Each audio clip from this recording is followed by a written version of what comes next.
What's going on, everybody? Welcome back to the channel. Today, gonna be checking out some Anthony McFarland film. McFarland's in the running for this RB3 spot behind Najee Harris and Jaylen Warren.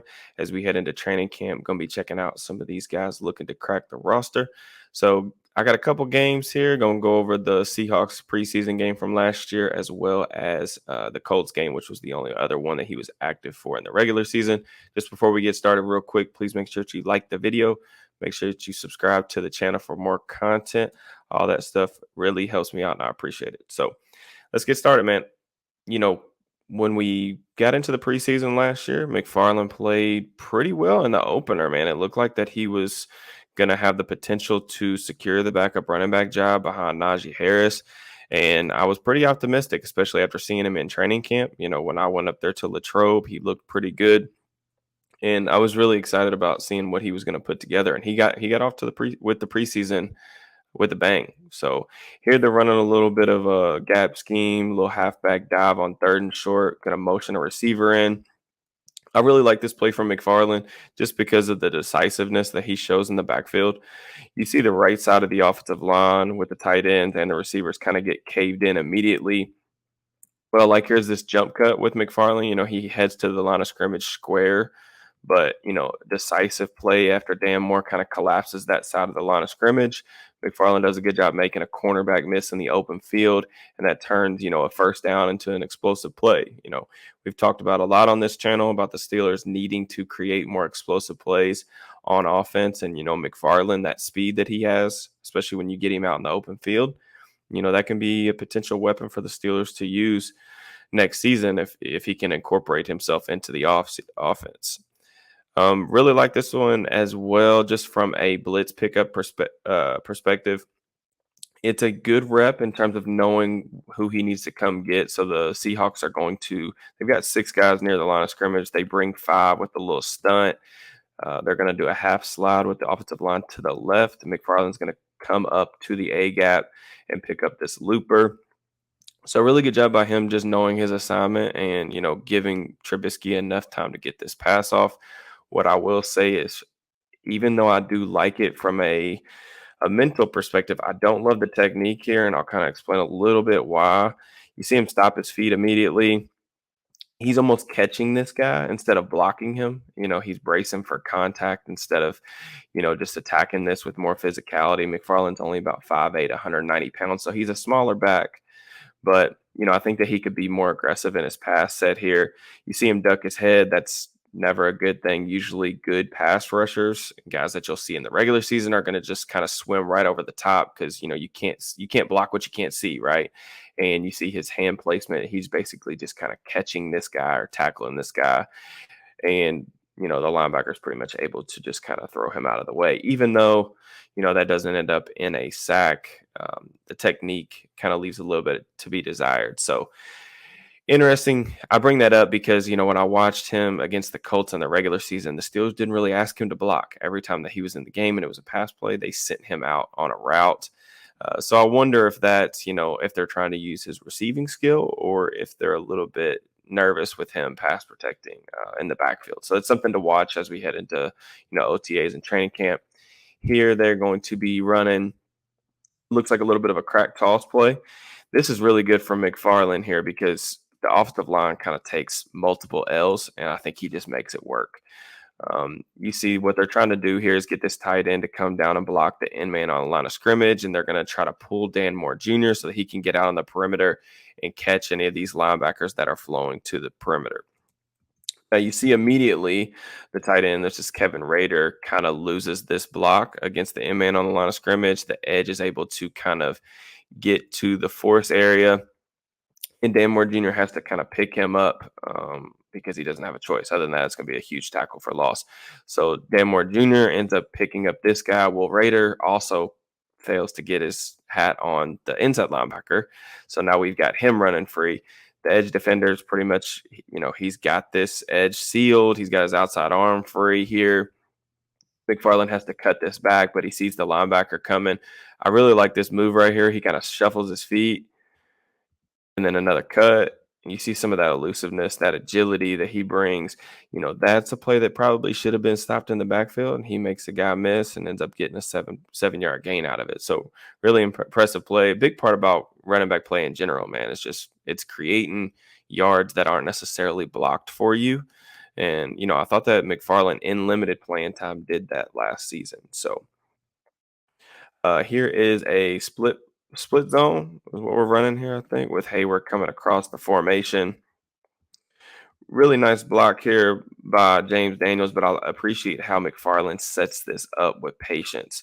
So what they're doing here on inside zone, we get a late shift here from the nose tackle, and Mason Cole's going to try to reach him. But since James Daniels is uncovered, he has a unfilled gap to the play side. He's actually going to work back and give a little bit of chip help to Mason Cole before he works up to the linebacker. And what McFarland does with his track really helps set this block up and allows Daniels to get to the second level. You see he's real patient with it. He's approaching the line of scrimmage with his shoulder square instead of just darting out this way where this middle linebacker can easily fill the hole before Daniels kind of gets to him at the second level. But because he sets it up well, able to get to the second level, two hands on the football in traffic here, and carrying guys for some additional yards after the contact. So nice run there from McFarland. He was pretty impressive this game. I think he finished with 40 yards rushing or something like that. So he ended up forcing 3 or 4 missed tackles as well in the process. So um, another zone rep here. It's a productive play. I think that you could probably argue that he kind of makes his mind up a little too soon here. Daniels is getting to the second level. Mason Cole's going to come off and get this linebacker. They've got this blocked up. This is a really, really light box. And what I mean by that is we've got 6 blockers in here, and we've got 4 down linemen and 2 off-ball linebackers. So this is a really advantageous run look. So this should be a really successful play.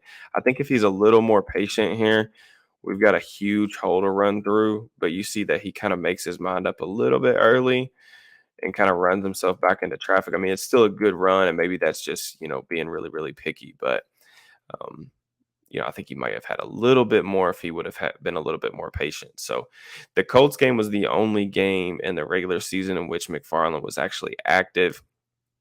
And, he performed pretty well. They actually had him involved in the game plan. They definitely had some plays drawn up to get him the ball in space, and this was one of them. Get a little halfback draw here from the gun. Let these defensive linemen get up the field. Really like this because I think it shows his, decisiveness. I think at times in the past, McFarland's been a guy that you haven't been able to really see how fast he is because it always felt like he was thinking too much with the ball in his hands. And, there's times to be patient, being patient and decisive. That's a thin line to kind of walk as a running back. But I think here kind of shows he knows when to kind of put the foot on the gas. Freiermuth's not able to kind of get to this linebacker at the second level. So you got to go now. Does a good job running through an arm tackle, getting 2 hands on the football. Get a really nice run there of over 10 yards. This one's a tough one for me because, again, we take an L up front. There's not really much you can ask McFarland to do here. This, to me, looks like another kind of inside zone play. We get double teams on both the tackles. Another really light box. This is something that should be a really big gain, in my opinion. Only 6 blockers. We've actually got 7 blockers. We've actually got 6 guys in the box. This needs to hit big, but you see these double teams here. 90 Grover Stewart, really, really good player. One of the most underrated players in the league. He's doing a good job, holding this guard, prevent him from getting the second level.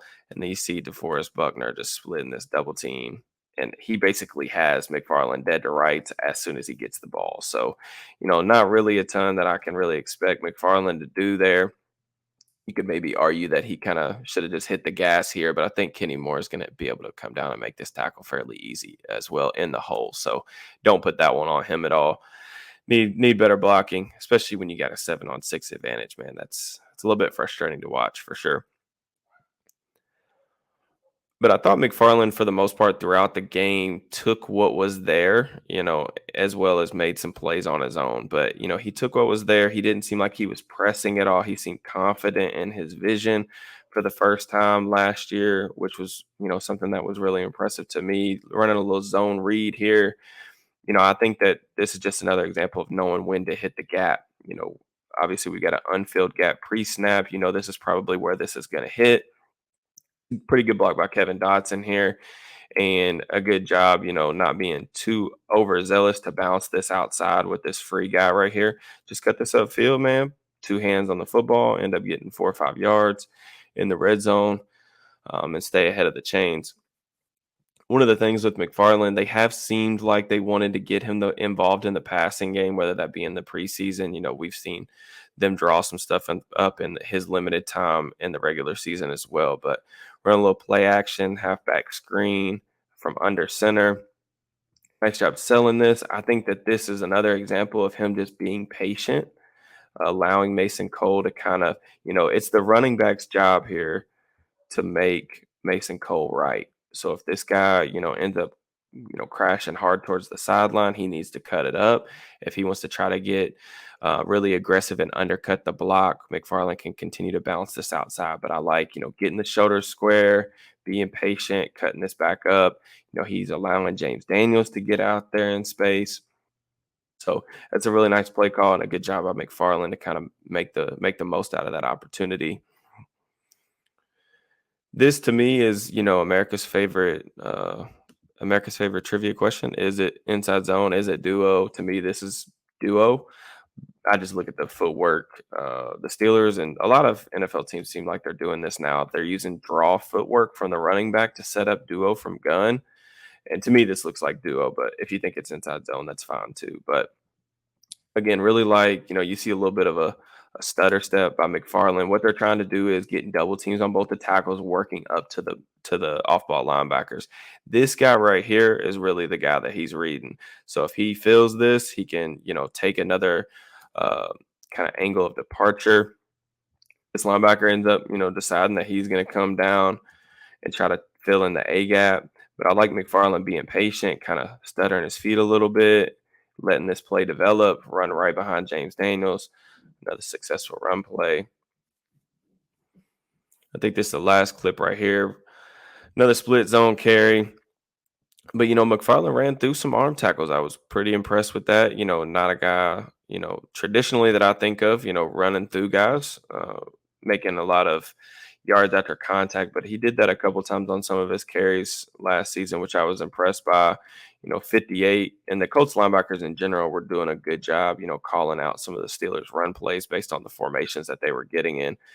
They do a good job. Steelers run a ton of this split flow zone. Linebacker's in a good position here, kind of has McFarland dead to rights. And, this linebacker ends up beating the offensive lineman to the spot as well. But McFarland really decisive. This is a really good block by Dan Moore Jr., just kind of running right up his back, running through an arm tackle, a good finish, two hands on the football. So, we didn't see a lot of McFarland last year, but I will say that I still think he's the favorite for the RB3 job. He was drafted by this organization, albeit under a different general manager, but he's been around for a while. He's been in the system, 4th round draft pick. In the past, man, I've been pretty critical of McFarland just because I feel like with as athletic as he was in college and how he tested and things like that, we never really got to see it because it just felt like he was always playing slow, second guessing himself, things like that. But I felt like, there was a little bit of a light that went off last season in terms of just being more confident in his vision, which was always a little bit perplexing to me, or a little bit of a weakness in his game, in my opinion. But I thought that he did a good job balancing, being decisive and, being patient. So let me know what you guys think. Do y'all think McFarland's going to be the RB3 this upcoming season? Do y'all think it's going to be Alfonso Graham, one of these other running backs?